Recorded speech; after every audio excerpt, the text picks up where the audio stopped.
When the most wonderful time of the year rolls around, finding the perfect gift without breaking the bank requires some serious skill, especially on a babysitting budget. We're here to give you a guide on how to make meaningful, inexpensive, and Pinterest-inspired gifts. So without further ado, welcome to Pinsmas.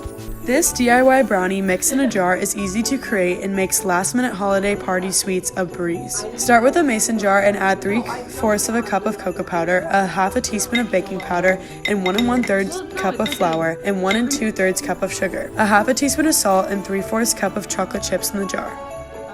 Grab a pair of slippers and some dollar section goodies and fill them up with holiday cheer. The best part about this fun footwear is that you can personalize them to your friends and family's liking. Start by gluing the tree to the inside of the mason jar lid and fill the jar up with water. After the glue dries, screw your lid back on and give it a shake. That's so cool! Oh my god!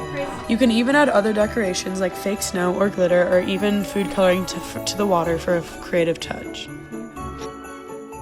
Have fun creating these gifts and happy holidays.